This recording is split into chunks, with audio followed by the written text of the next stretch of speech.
Jadi angle saya ngelihatnya kalau kita pengen bantu orang, jangan hanya nunggu pas kita mampu. Pas kita punya rezeki lebih. Walaupun kaidah agamanya kayak gitu. Kan dalam Islam itu ada syariat, nanti di atasnya ada ihsan ya.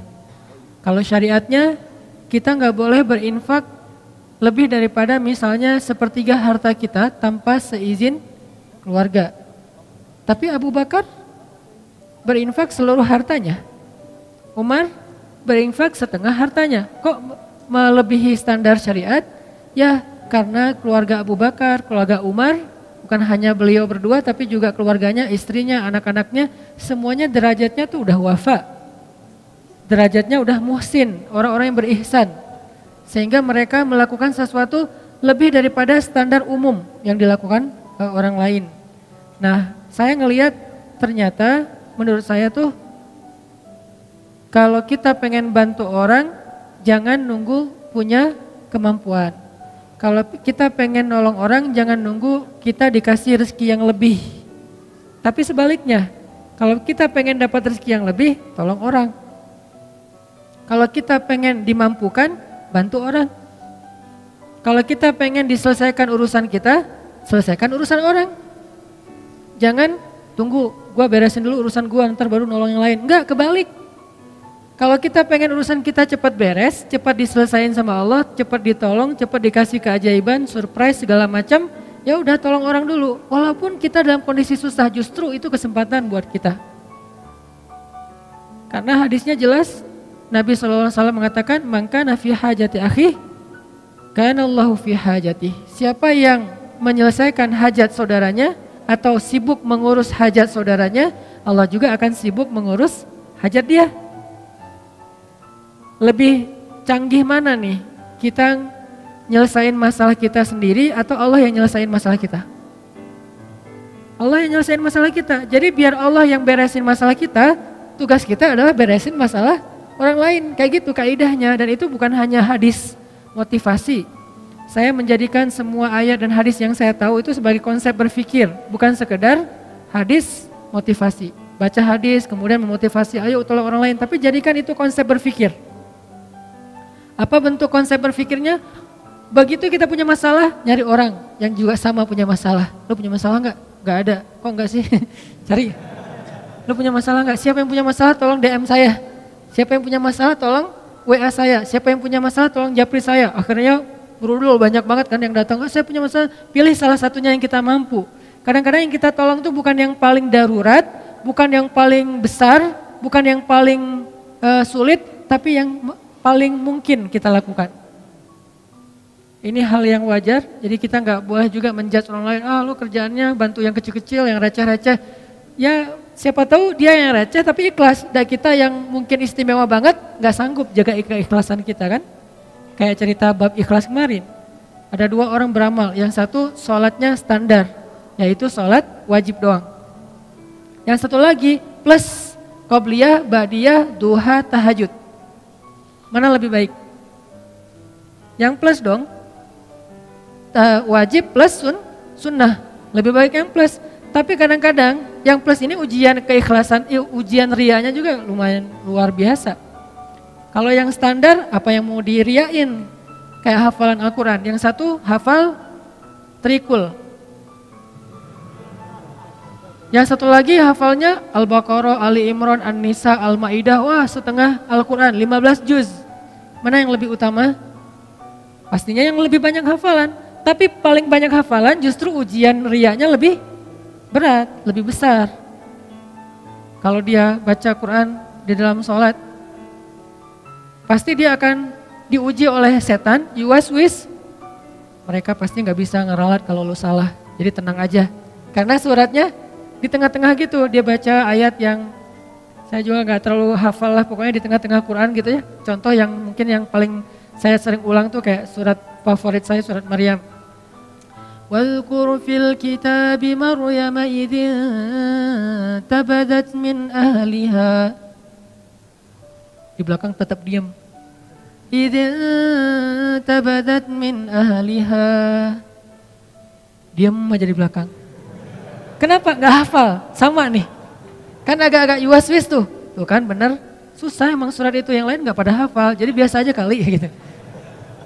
Dan makmum ini macam-macam karakternya. Dan jadi ada karakter imam, ada karakter makmum. Imam kadang-kadang kayak gitu, caper gitu kan, baca ayat susah-susah, udah gitu mentok Al-Ikhlas.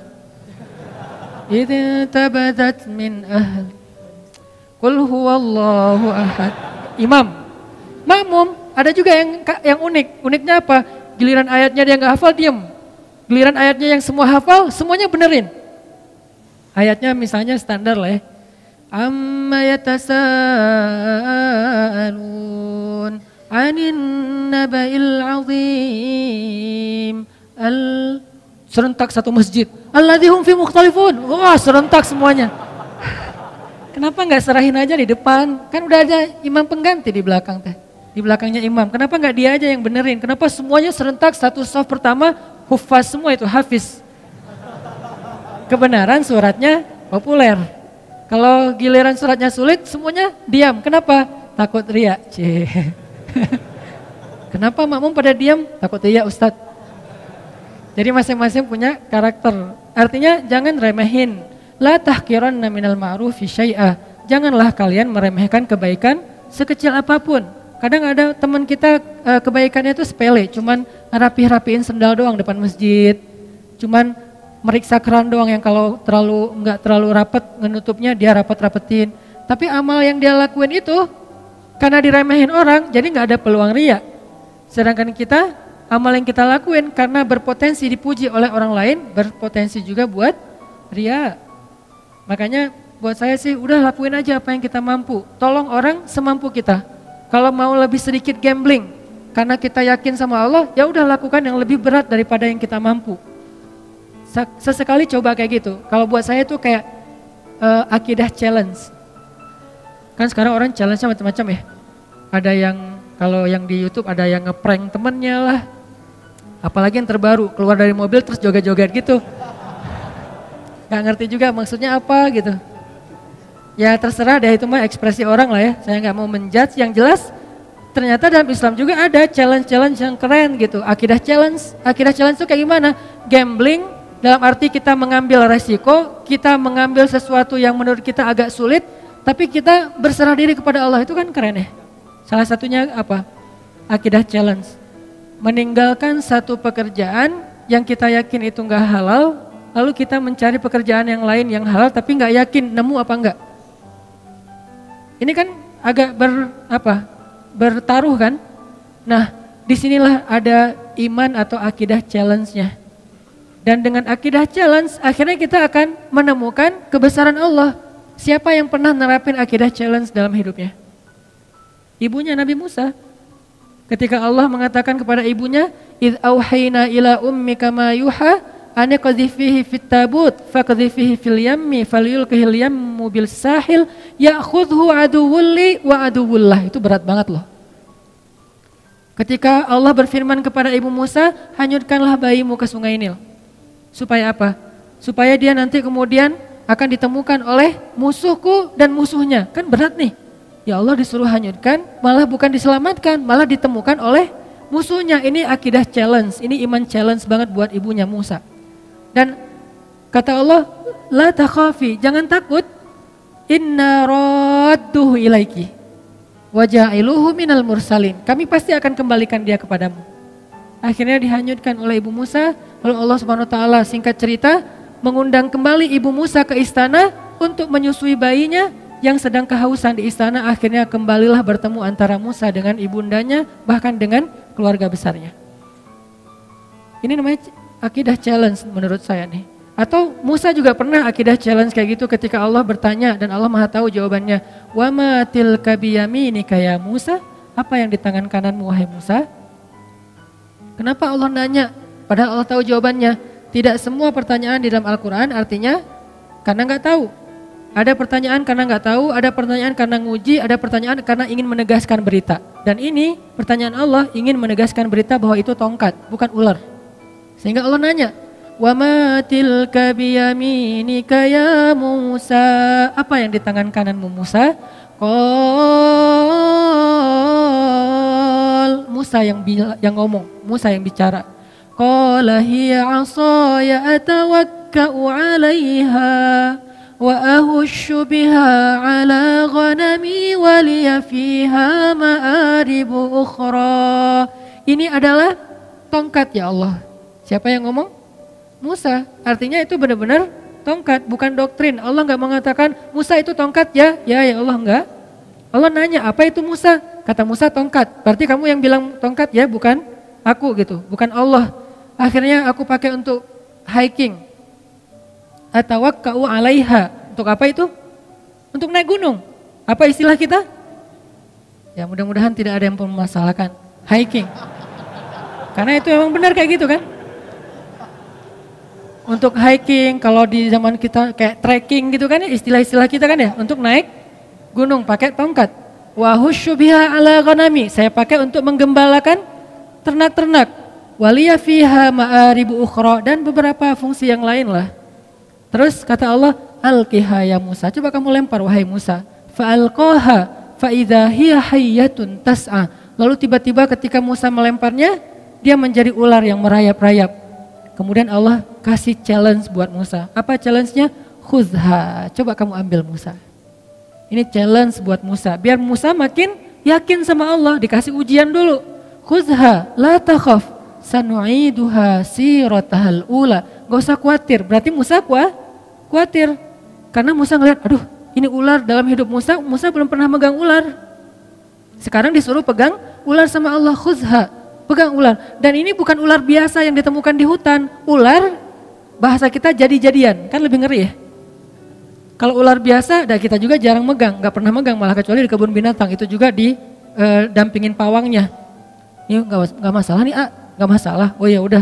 Begitu dia agak-agak ularnya iseng dikit, Pak ini kenapa nih heboh gitu, panik gitu, agak-agak norak gitu kan ya. Megang ular di kebun binatang norak, gimana di hutan gitu. Jadi jangan meremehkan Musa yang khawatir. Kenapa Musa khawatir? Wajar. Pertama, itu ular liar yang bukan di kebun binatang, gak ada pawangnya. Kedua, itu ular bukan dari semak-semak, dari tongkat. Kan aneh. Kalau dari semak-semak, ular biasa mungkin Musa gak takut, karena Musa seorang laki-laki yang perkasa. Tapi ini ular dari tongkat. Jadi kalau kita mau pakai nalar, kenapa Musa takut sama ular gituan doang? Karena ularnya bukan ular yang biasa, tapi ular yang berubah dari tongkat. Jadi kayak jadi-jadian gitu.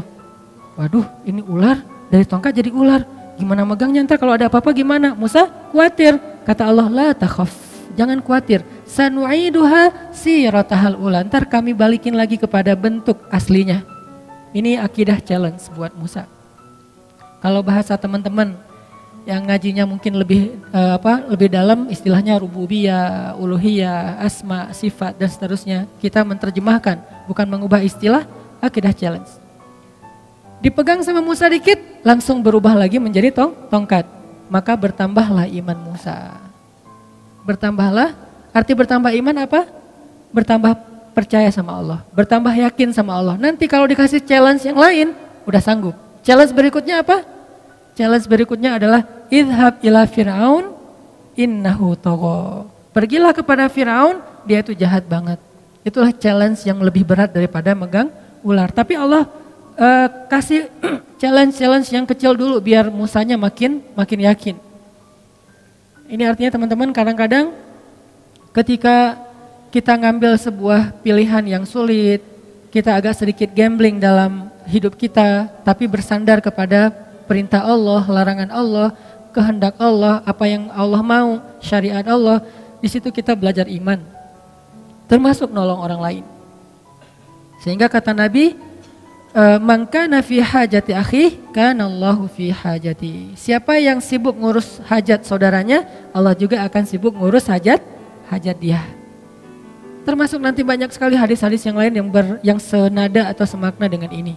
Ini artinya angle-nya buat saya, kalau kita punya masalah, tolong orang yang punya masalah. Baru Allah tolong kita. Kalau kita pengen ditambahin rezeki, tolong orang dalam menyelesaikan masalah keuangan dia atau harta dan seterusnya. Jadi bekerjalah kepada Allah. Paling gampang tuh nyari kerja ke Allah loh. Nyari kerja ke perusahaan belum tentu diterima. Kalau ke Allah diterima enggak? Pasti diterima. Allah enggak pernah nolak. Orang yang pengen bekerja kepada Allah artinya pengen beramal, Allah enggak pernah nolak. Kenapa saya mengistilahkan bekerja? Dan Allah juga mengistilahkannya kayak gitu, berdagang.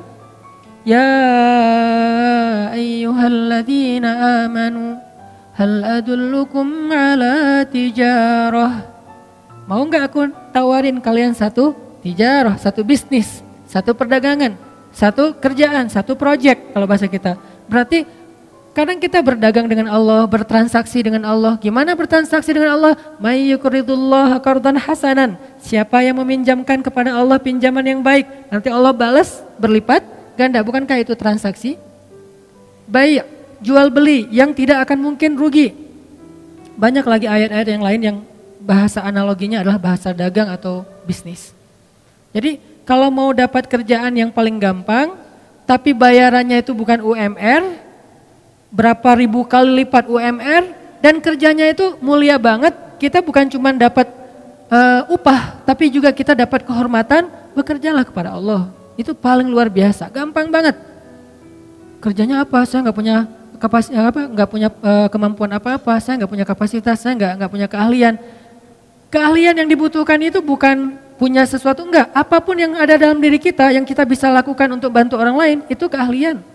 Sekedar apa? Mungkin sekedar repost, sekedar ngajak teman, sekedar, bukankah kita bisa ngelakuin banyak hal untuk bisa membantu orang lain? Kalau kita nggak punya uang, kita nggak usah ngasih uang. Kita ajak orang yang punya uang untuk memberi uang kepada dia. Kita jadi mediator. Bekerjalah kepada Allah, pasti diterima sama Allah. Terus diupahin sama Allah? Ya, karena dalam bahasa Al-Quran Allah mengistilahkannya dengan jaza, dengan ajrun. Jaza artinya apa? Balasan. Ajrun, upah, pahala. Sama kan? Balasan, upah, pahala itu semuanya sama. Berarti kalau kita pengen dapat kerjaan nih, paling gampang kerja aja sama Allah. Jadi udah gak ada lagi pengangguran di muka bumi ini kalau dia yakin kepada Allah. Tinggal kita, ya Allah, saya nih lagi bawa, dalam analogi kita nih, lagi bawa map. Ngapain? Cari kerja. Ke siapa? Ke langit. Caranya? Kita datangin orang miskin. Caranya datangin anak yatim. Caranya datangin orang-orang yang membutuhkan. Kalau zaman Nabi dulu, Rasulullah SAW itu, Khadijah bilang, Rasulullah itu adalah laki-laki yang yang mengayomi anak yatim, orang miskin, orang tua, janda-janda yang ditinggalkan wali-walinya. Nabi yang menafkahi mereka. Sehingga inilah bentuk dari ekspresi syukur kita kepada Allah Subhanahu wa taala. Coba kita ingat dulu, siapa yang bisa saya bantu? Siapa yang bisa? Jadi analoginya adalah cara berpikirnya adalah kalau kita pengen ditolong oleh Allah, tolong orang lain. Kalau kita pengen dikasih rezeki oleh Allah, kasih rezeki untuk orang lain. Dan Allah pasti akan ngasih kita upah lebih gede daripada semua upah yang pernah diberikan oleh manusia. Jadi seorang kurir, jadilah kurir langit. Gimana menjadi kurir langit? Cari orang yang lagi pesen, lagi order rezeki, lagi order bayar hutang, lagi order berobat, kan dia lagi order tuh. Cara ngordernya gimana? Ya angkat kedua tangannya. Ya Allah, saya punya banyak hutang. Ya Allah, anak saya sakit. Ya Allah, ya Allah, ya Allah. Mereka kan lagi order kebaikan kan ke langit. Nah, kadang-kadang Allah mengetuk kita untuk jadi kurir Allah. Kayak tadi misalnya saya lagi ngeliat gitu di story gitu, muncul karena ada muka saya di situ ya saya klik gitu ya. Kok ada muka saya di sini? Kayaknya banyak banget muka saya akhir-akhir ini gitu. Saya klik nih. Alhamdulillah gitu ya. Saya klik, apaan sih ini, kepo gitu kan. Oh ternyata lagi ada perdebatan kecil tuh antara pro dan kontra. Saya baca komennya satu-satu kan. Di antara sekian banyak komen yang pro dan kontra, tiba-tiba ada satu komen yang agak-agak kurang nyambung sebetulnya. Ada yang komen, anak saya butuh uang untuk belajar, untuk beli buku diktat sekolah dan gak punya biaya.